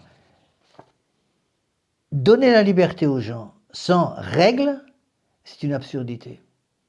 Parce que justement, la liberté que nous demande le bon Dieu, c'est la liberté de suivre ses règles, mais de façon libre. Il y a une loi éternelle pour tout le monde. Il y a une loi naturelle pour tout le monde. Il n'y a pas besoin, encore une fois, d'être catholique pour savoir que je ne peux pas voler ou pas tuer. Mais malheureusement, est-ce que j'ai la liberté physique de prendre un couteau, de prendre un pistolet, de tuer mon voisin? Malheureusement, oui. C'est ce qu'on appelle un péché. Le bon Dieu nous rappelle, on voit très bien, pour nous catholiques c'est pareil, hein? Le bon Dieu nous donne une loi, il nous donne les 10 commandements. 10 commandements de Dieu. Bon, il y a la première table, avec les premiers commandements, et puis la deuxième table. Première table qui dirigée directement vers Dieu, deuxième table pour nous aider à nous comporter avec le prochain. Bon, donc on voit très bien que Dieu donne une loi et nous impose cette loi. C'est ce qu'on appelle la loi naturelle. La loi naturelle, c'est une participation directement de la loi éternelle. Et donc, c'est dans la mesure où je suis cette loi éternelle, manifestée par la loi naturelle, donc manifestée par les 10 commandements, que je vais trouver ma liberté. Un homme libre, c'est quelqu'un qui donc librement, volontairement, choisit de suivre les 10 commandements de Dieu. Le monde moderne va vous dire, tu es libre de faire ce que tu veux. Tu es libre de mépriser les commandements de Dieu. C'est ce que nous dit le gouvernement en longueur de journée. Les commandements de Dieu n'ont rien à faire. Les lois de la République sont au-dessus des lois divines. C'était Payon, je crois, qui avait dit ça. L'ancien ministre de l'Éducation qui avait dit ça. Les lois de la République sont au-dessus des lois divines. Enfin, je ne sais pas si vous vous rendez compte. L'énormité du blasphème. Non. Hein? Bah oui, bien sûr. Bien sûr. Mais oui, c'est ça. C'est que il faut absolument arriver à comprendre cela. Donc, supposons donc une prescription d'un pouvoir quelconque qui serait en désaccord avec les principes de la droite raison et des intérêts du bien public, cette loi n'aurait aucune force de loi. Vous voyez? Payon disait aussi que la religion de la République, c'est la franc-maçonnerie. Bien sûr, bien sûr. Ouais, bien sûr. De mon temps, on avait ce qu'on appelle l'instruction civique. Je crois que ça n'existe plus maintenant. Ça ne s'appelle plus comme ça. Il y avait l'instruction civique, on apprenait quand j'étais gamin à traverser au passage clouté, des machins comme ça, quoi. Bon, en soi, c'est de bonne manière, c'est pas une mauvaise chose. Mais je suppose que ça a même complètement disparu. Parce que c'est marrant, parce que sur certaines choses, enfin c'est amusant, sur certaines choses, ils reconnaissent qu'il faut quand même des lois. Et les obliger. Vous venez de me dire, imaginez un garçon qui dit « Ah, monsieur l'abbé, monsieur le président, vous avez dit que chacun est libre de faire ce qu'il veut. Donc moi, je traverse sans utiliser le passage clouté parce que je suis libre. » Alors à ce moment-là, monsieur Macron va lui dire « Ah non, tu ne peux pas faire ça. Ben, vous venez de me dire que je suis libre, il faut savoir. » Oui, mais tu es libre, mais pas complètement. Oui. C'est là où il y a une espèce de contradiction dans les termes. Encore une fois, c'est là où on retrouve chasser la nature, chasser surnaturel, la nature va revenir au galop, comme on dit. Et c'est exactement ça, vous voyez. Et c'est comme ça, moi j'ai remarqué que le bon Dieu arrive à rattraper un certain nombre de gens. Il les rattrape par la peau du cou.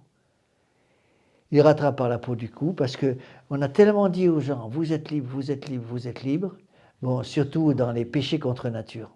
Bon, ils sont libres de se lancer dans toutes ces abominations, hein, le péché contre nature.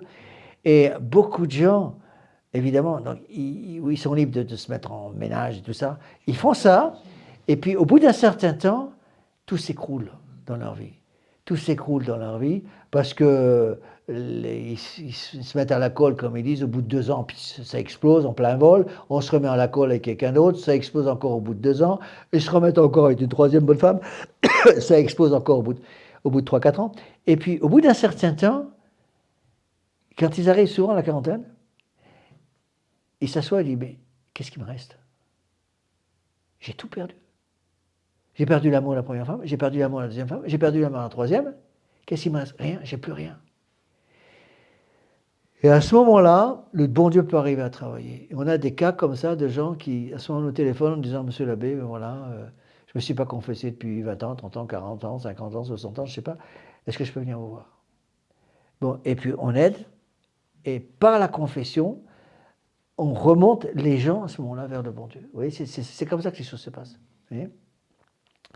Et on dit, on a un proverbe, on dit, lorsque les bombes commencent à tomber, les gens spontanément recherchent la porte de l'église. Quand les bombes commencent à tomber, spontanément, les gens recherchent la porte de l'église, la porte du confessionnal. Vous voyez? Et nous, on le voit bien actuellement. Hein, parce que j'ai actuellement pratiquement tous les jours, pas un jour qui se passe sans que j'ai une personne qui me téléphone, qui m'envoie un message, surtout à cause des shorts. Des shorts qui sont des petites vidéos là, organisées, faites par Olivier, qui a fait un travail magnifique. Ces petites vidéos donc, qui sont sur le site Défenseur Finaïque, que maintenant on peut avoir aussi avec le site d'Anne-Marie, et qui sont vues pour certaines d'entre elles, 180 000 personnes l'avant-dernière sur je sais plus quoi, sur l'incinération. Il y a 180 000 personnes qui ont regardé ce petit machin de 2 minutes. Bon, moi je me disais, mais d'où viennent tous ces gens-là? J'en sais rien. Mais c'est pour ça qu'actuellement, j'ai encore reçu cette semaine plusieurs messages comme ça, des gens qui me disent, Monsieur l'abbé, j'ai étudié, j'ai écouté votre short de 2 minutes, j'en ai écouté 3 ou 4, et puis je suis allé sur le site, à ce moment j'ai découvert votre site. Et j'ai commencé à travailler le cours du catéchisme, je me rends compte que je ne le connais pas. Monsieur l'abbé, qu'est-ce que je dois faire pour pouvoir accrocher les wagons à la locomotive? Et c'est le début d'un travail de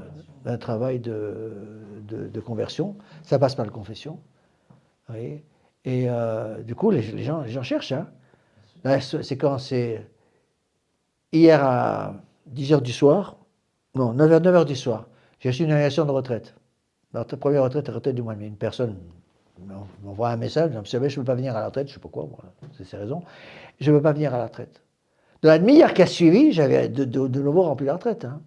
Parce que j'avais quelqu'un avec qui je venais discuter le dimanche précédent, qui m'avait dit qu'il voulait faire une retraite au mois de mai. Je lui ai dit, je suis désolé, je suis plein. Je lui ai téléphoné tout de suite, il est 9h30 du soir, en lui disant, écoutez, si vous voulez, j'ai une place. Je m'inscris tout de suite. Ça vous va les dates? Ne vous inquiétez pas, ça ira, envoyez-moi les papiers. J'ai envoyé les papiers, il s'est inscrit pour la retraite. Vous voyez. Et donc là, on a 68 inscriptions pour la retraite de 2026. On est complètement plat. Je pense que, au début, j'avais pris 8 personnes par retraite en me disant j'en aurai au moins 6. J'en mettrai 6 au lieu de retraite plus 2 chez moi. Comme ça, je suis sûr d'avoir au moins 6. Et j'ai l'impression que je vais avoir les 8 pour chaque retraite. Sans doute, on va voir. Vous voyez, chaque chose en son temps. Vous voyez, c'est pour ça que ces phrases sont tellement importantes. Donc, alors, je reprends cette phrase. Là, on en est avec Léon XIII. La liberté humaine suppose la nécessité d'obéir à une règle suprême éternelle. Pas de liberté sans loi, parce que la loi protège la liberté, alors que le monde moderne dit la loi empêche la liberté. Bon, l'exemple classique que je vous ai déjà donné, je ne sais pas combien de fois depuis le début de ce cours, c'est les barrières de sécurité sur une route de montagne. Il y a des barrières de sécurité à droite et à gauche, c'est en soi des obstacles physiques qui nous empêchent de faire ce qu'on veut. Heureusement qu'ils sont là. Et puis le jour où vous perdez le contrôle de votre véhicule et que votre véhicule est bousillé sur la barrière de sécurité, mais au moins de l'autre côté il y avait un ravin de 500 mètres, et s'il n'y avait pas une barrière de sécurité, c'était pas le véhicule qui était bousillé, le bonhomme avec, bon, et puis vous étiez mort, ben vous savez, j'ai bousillé ma voiture, mais j'ai rien, parce que j'ai été arrêté par, je sais pas quoi, la ceinture de sécurité, ma voiture est fichue, mais moi j'ai rien. Monsieur l'abbé, je suis allé embrasser la barrière de sécurité, hein. J'ai embrassé la barrière de sécurité. Alors Dieu sait si j'ai râlé contre cette barrière de sécurité parce que je ne pouvais pas rouler aussi vite que prévu. Mais j'étais bien content qu'elle soit là le jour où j'ai eu un accident. Vous voyez, c'est ça. D'accord? Donc cette règle suprême et éternelle n'est autre que l'autorité de Dieu nous imposant ses commandements et ses défenses. Donc Dieu étant Dieu a le droit de nous imposer à nous, personnes privées, et à l'État, ces règles. C'est ce qu'on appelle le règne social de notre Seigneur Jésus-Christ. Eh bien, c'est les 2 points clés, à mon avis, du modernisme. Refus du péché originel et refus du règne social de notre Seigneur Jésus-Christ. Ils refusent du règne social de notre Seigneur Jésus-Christ parce qu'ils ne veulent pas que notre Seigneur Jésus-Christ soit reconnu comme roi dans la société. Rappelez-vous la grande définition de Monseigneur Gaume sur la Révolution. La Révolution, c'est la haine formelle de tout ordre dans lequel l'homme n'est pas roi et Dieu tout ensemble. Donc la République actuelle veut diviniser l'homme. L'homme devient Dieu, comme l'homme est Dieu, donc il peut faire ce qu'il veut. Le Vatican II, c'est ça. Et puis c'est exactement la promesse du démon à Adam et Ève.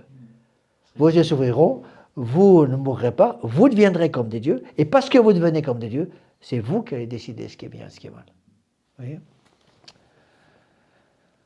Alors, donc l'autorité divine est souverainement juste, qui, loin, écoutez bien, l'autorité souverainement juste, il parle de l'autorité divine, qui, loin de détruire ou de diminuer en aucune sorte la liberté des hommes, ne fait que la protéger et la mener à sa perfection. Car, encore une phrase clé, la vraie perfection de tout être, c'est de poursuivre et d'atteindre sa fin. Or, la fin suprême vers laquelle il doit aspirer à la liberté, doit aspirer à la liberté humaine, c'est Dieu. Rappelez-vous le principe et fondement. Le début des exercices athéens, ça commence comme ça. L'homme a été créé pour louer, honorer, servir Dieu. Pourquoi ? Parce que la vraie perfection de tout être, c'est de poursuivre et d'atteindre sa fin. Or, la fin suprême vers laquelle doit aspirer à la liberté humaine, c'est Dieu. Encore une fois, Dieu s'est imposé à nous. Je n'ai pas le droit de dire, oh Dieu, j'en ai rien à faire. Je fais comme s'il n'existait pas. Mais que ça vous plaise ou non, il est là, monsieur. Mais j'y crois pas. Vous serez bien obligé d'y croire le jour où vous le verrez. Mais je ne crois pas à la mort. Vous serez bien obligé de croire à la mort le jour où vous mourrez. Mais je ne crois pas à votre histoire de Dieu qui juge les vivants et les morts. Vous verrez, vous lui direz bonjour de ma part le jour où vous passerez devant lui. D'accord ? Et ce jour-là, il faudra bien, à ce moment-là, vous serez bien obligé de... il n'est pas question pour quelqu'un qui vient de mourir devant Dieu en disant attendez, moi je suis républicain, républicain laïque, donc je ne crois pas en Dieu. Ben oui, mais devant ton petit. Bon. Ah oui, mais moi, liberté de conscience, j'ai toujours suivi la conscience de la République. Oui, mais ici, on est jugé d'après la conscience à moi. Voilà, conscience à moi, c'est ma conscience divine. C'est ça qu'il faut mettre absolument dans la tête des enfants ou des adolescents ou des adultes, c'est pareil. Hein.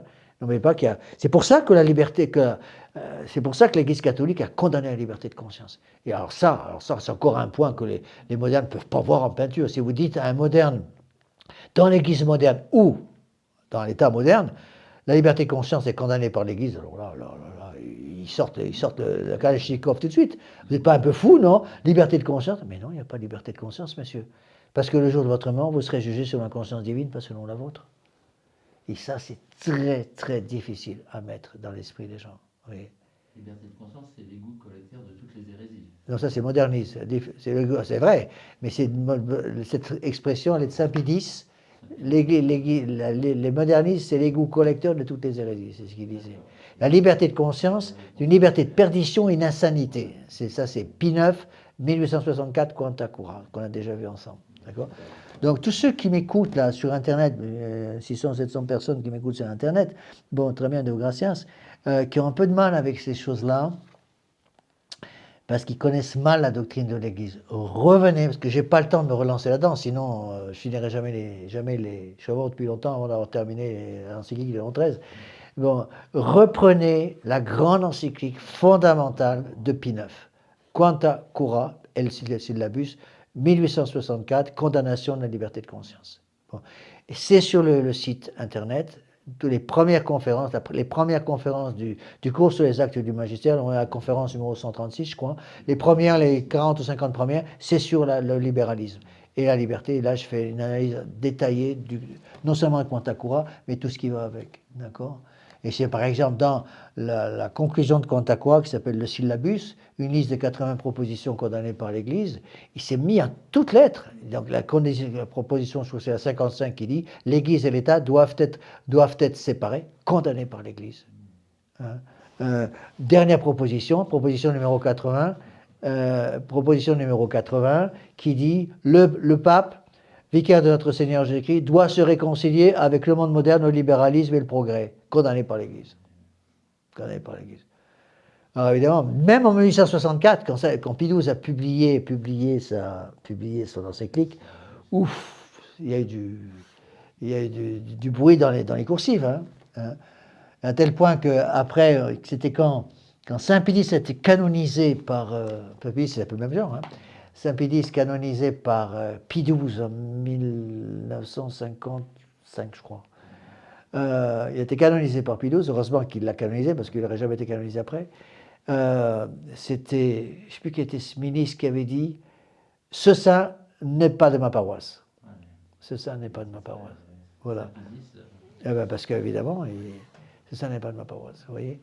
Et même aujourd'hui, je me rends compte à quel point il est compliqué d'arriver à expliquer aux gens ce qu'est le règne social de notre Seigneur Jésus-Christ. Mais monsieur l'abbé, ça va pour les catholiques, mais vous ne pouvez pas imposer le règne social de notre Seigneur Jésus-Christ à des non-catholiques.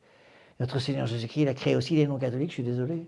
Les musulmans étaient créés par Dieu, pas par Allah, par Dieu. C'est comme ça. Bon. Et la difficulté aussi qu'on a de faire comprendre aux gens que la liberté de conscience est une insanité. Et c'est là où on retrouve ça. Il a écrit ça en 1864, là on est en 1888, c'est juste après. Hein. Le successeur immédiat de Pie IX, c'est Léon XIII. D'accord? Vous voyez, donc il faut faire attention. Vous voyez, c'est pour ça qu'il faut étudier, travailler. Si vous avez des problèmes avec ces encycliques, il ne faut pas dire oui, mais ces encycliques sont trop fortes. Non, elles ne sont pas trop fortes. Non, elles ne sont pas trop fortes. Vous voyez?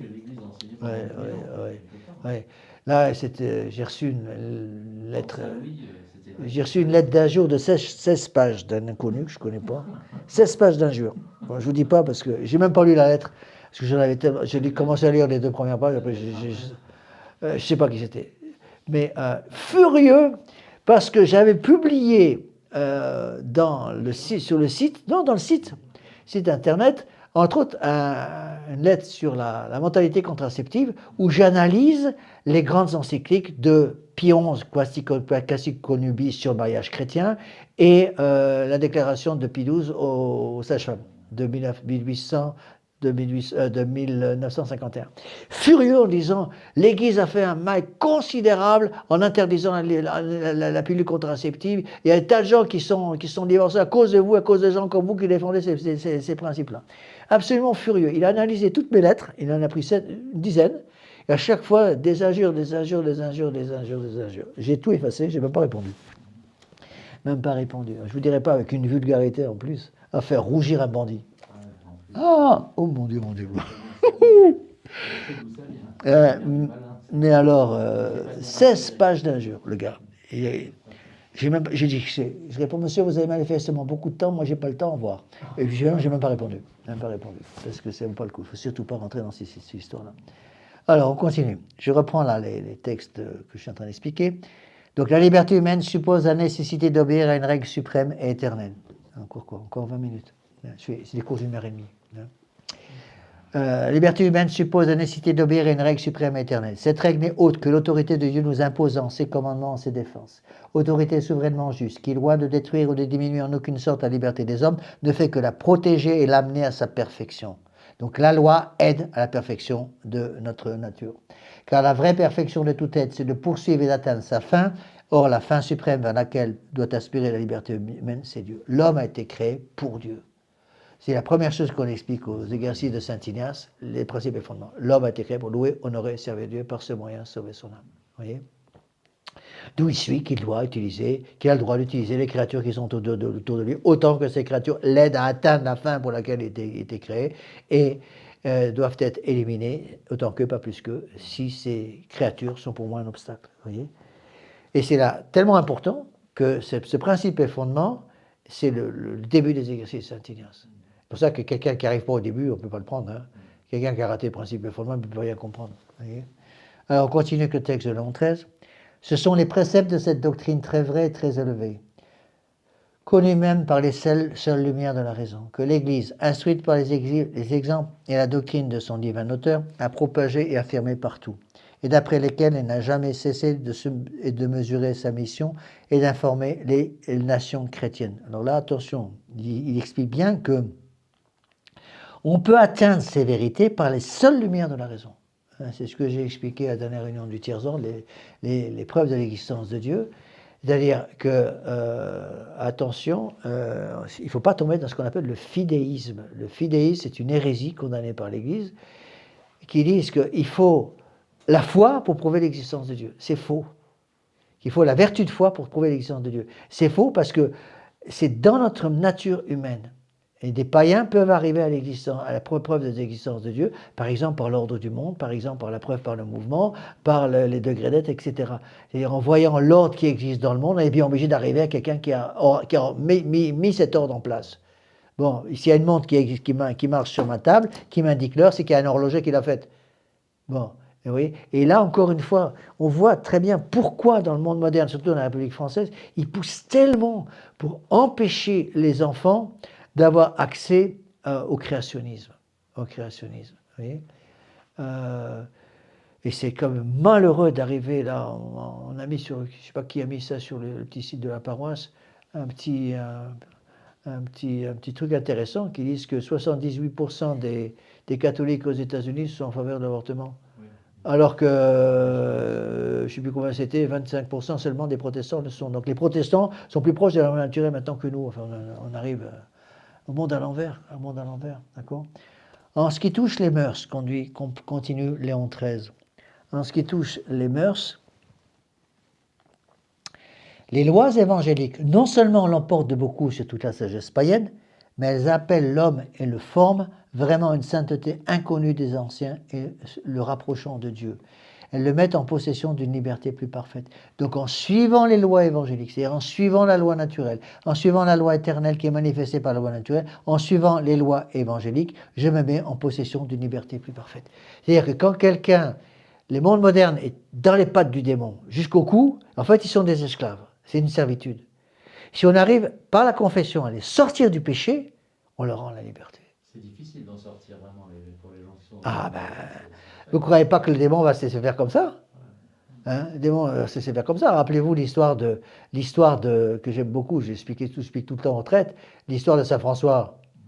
Saint François qui va prêcher à Assise avec le frère Léon.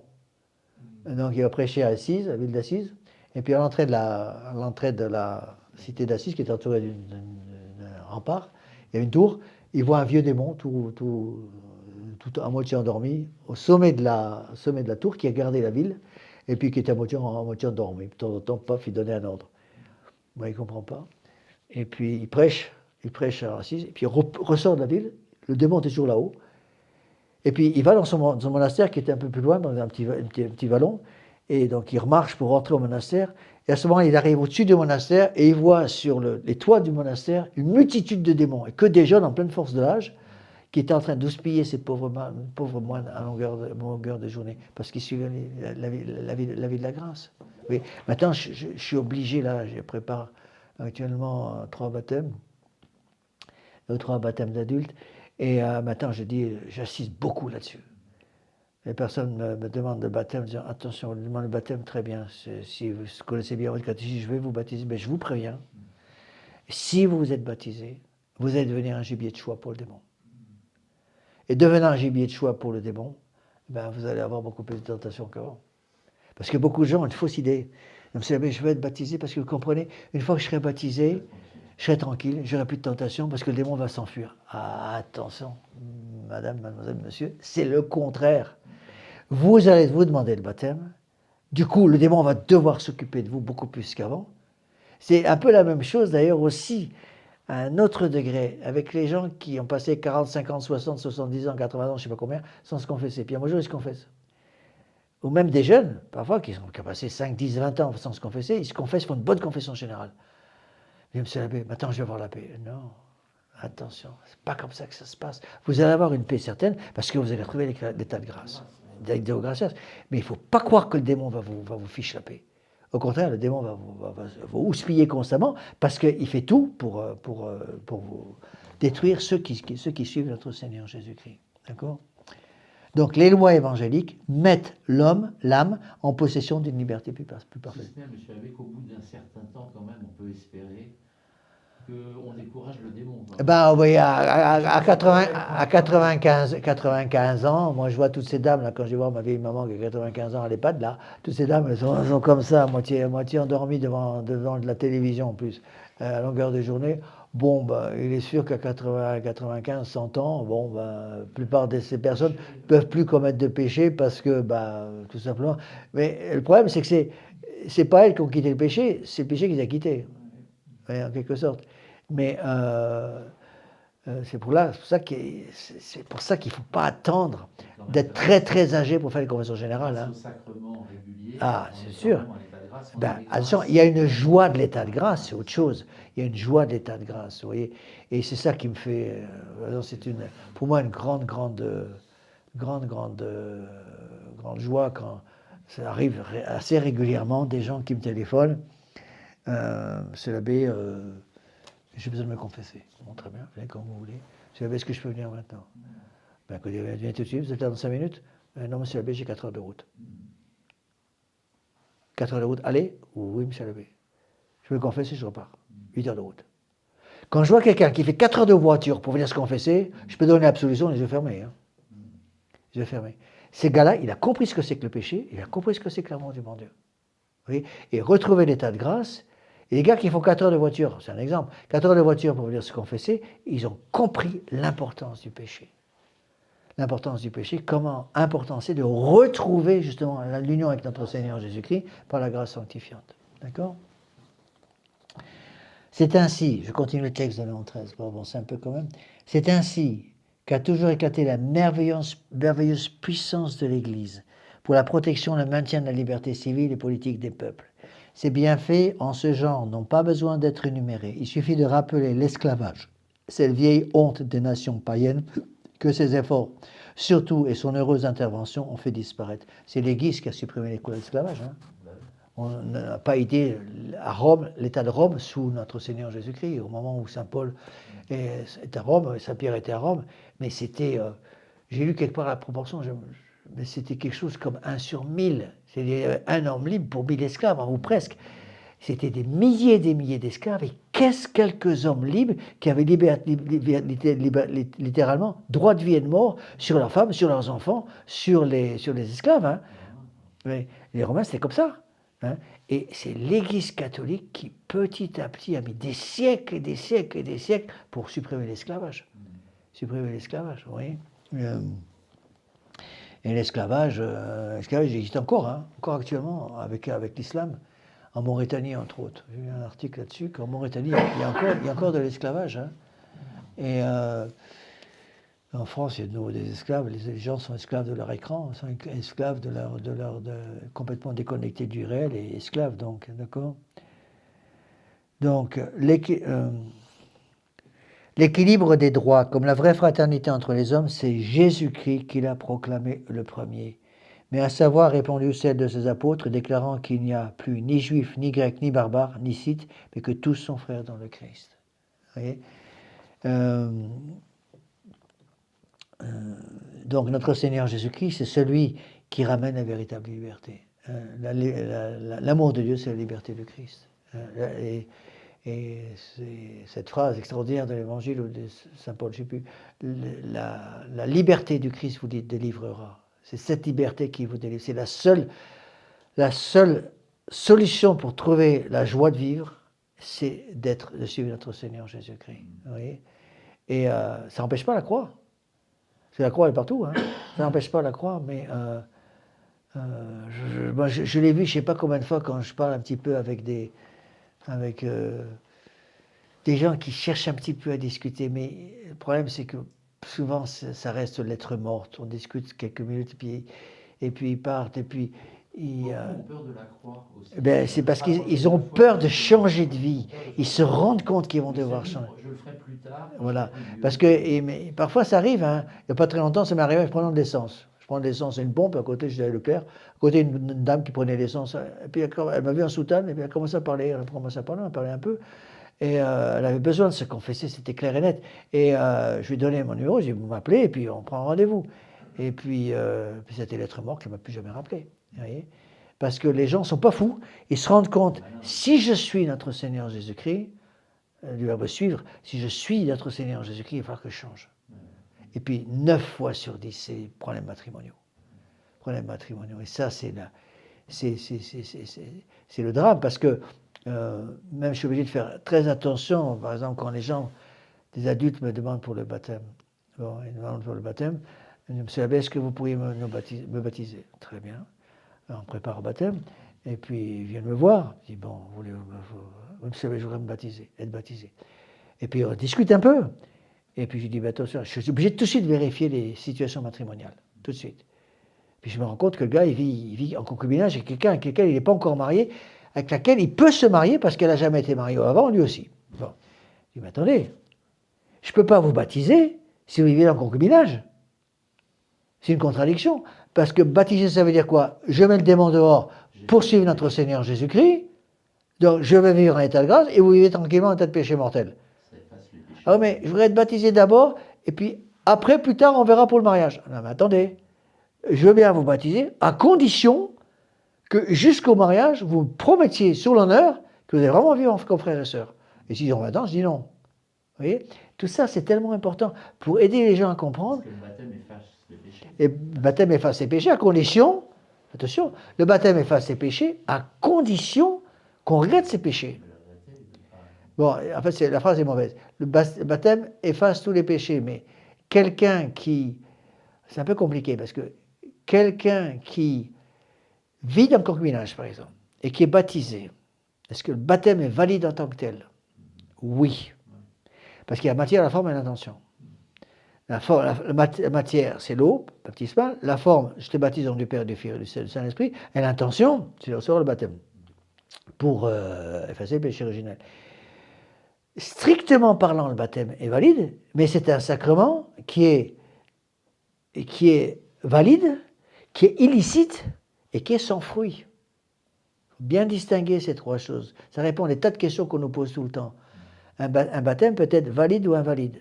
Bon, vous baptisez avec je sais pas moi, avec une matière autre que de l'eau, c'est invalide.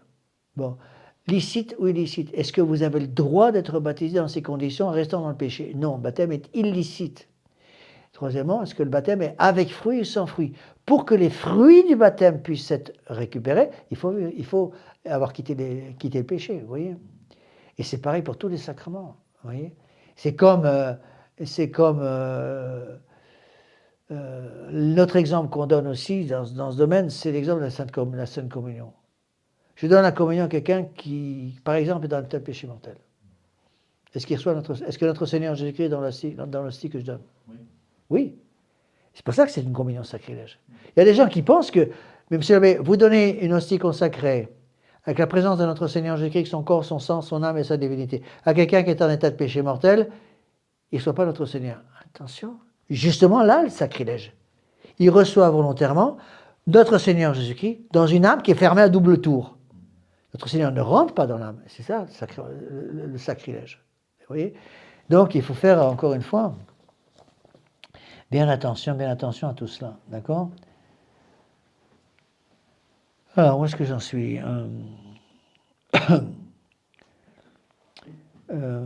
Alors, il me reste encore un peu de temps. Il reste 3 minutes. Courage, 3 minutes, vous êtes libre. Voilà.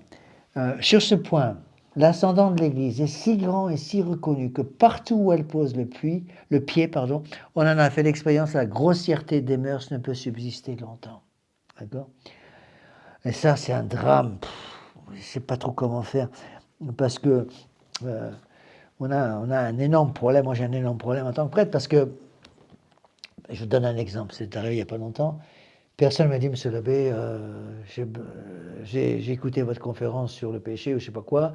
Monsieur l'abbé, j'ai besoin de me confesser. Je vais faire donnez-moi, si vous voulez, aidez-moi. Donc, j'ai envoyé les papiers de confession générale que j'utilise pour la retraite. La personne les reçoit, se prépare. Et après, m'envoie un message en me disant, monsieur l'abbé, merci pour le papier, je suis allé me confesser. Elle est allée se confesser au curé du village. Et puis il m'a dit, monsieur l'abbé, c'est bizarre, mais ça ne m'a rien fait du tout. Ben, évidemment, vous êtes confessé à quelqu'un qui n'est peut-être même pas prêtre, qui ne croit plus à la confession, qui ne croit plus au péché. Et donc, je suis obligé de lui expliquer, attention, il y a 2 églises. Et c'est compliqué pour nous possible, parce que je me dis, est-ce qu'il faut que j'explique tout de suite, ou il faut que j'attende? Il ne faut pas vouloir aller trop vite. Si je veux aller trop vite, j'ai tout cassé. Vous voyez? Et c'est là où la vertu de prudence va intervenir. Vous voyez? Alors, je vous redonne pour ce cours les phrases clés qu'on a étudiées ensemble pendant cette heure et demie. D'accord? La liberté consiste en ce que, par le secours des lois civiles, nous puissions plus aisément vivre dans les prescriptions de la loi éternelle. Donc les lois civiles doivent nous aider à vivre, à nous mouvoir dans le bien. D'accord? Il n'y a rien de juste et de légitime que les hommes ne soient allés puiser dans la loi éternelle. Supposons donc une prescription d'un pouvoir quelconque qui serait en désaccord avec les principes de la droite raison, avec les intérêts du bien public, elle n'aurait aucune force de loi. La liberté humaine suppose la nécessité d'obéir à une règle suprême et éternelle. La vraie perfection de tout être, l'autorité souverainement juste qui, loin de détruire ou diminuer en aucune sorte la liberté des hommes, ne fait que la protéger et l'amener à la perfection. La vraie perfection de tout être, c'est de poursuivre et d'atteindre sa fin. Or, la fin suprême vers laquelle doit aspirer la liberté humaine, c'est Dieu. D'accord? Dès lors, non, ça vient après. On est combien aujourd'hui? On est 28, non? Oui. Voilà, donc on va arrêter là. Encore une fois, je m'excuse pour ceux qui m'écoutent sur Internet, qui ont parfois un peu de mal à me dire, Monsieur l'abbé, vos cours sont exigeants. Ben, c'est vrai, mais qu'est-ce que vous voulez? N'oubliez pas en plus que ces encycliques ont été écrites en 1800. Ces encycliques ont été écrites en 1888. À une époque où les gens étaient beaucoup plus intelligents qu'aujourd'hui. Les gens n'étaient pas détruits par le téléphone portable. Ils n'étaient pas déconnectés du réel. Donc il y a des niveaux d'intellectualité, je dirais, dans ces encycliques qui sont incapables d'être compris, par le commun des mortels aujourd'hui. Parce que les gens, plus ils sont déconnectés du réel, plus leur intelligence devient un bouilli pour ça. Allez, on va terminer par une prière. Au nom du Père et du Fils et du Saint-Esprit, ainsi soit-il. Je vous salue Marie, pleine de grâce, le Seigneur est avec vous. Vous êtes bénie entre toutes les femmes, et Jésus, le fruit de vos entrailles, est béni. Sainte Marie, Mère de Dieu, priez pour nous pauvres pécheurs, maintenant et à l'heure de notre mort, ainsi soit-il. Nos saints anges gardiens, Veillez sur nous, Saint Pédis, priez pour nous, Saint Joseph, priez pour nous, Saint Thomas d'Aquin, priez pour du nous. Père, du Fils et du Saint-Esprit, ainsi soit-il.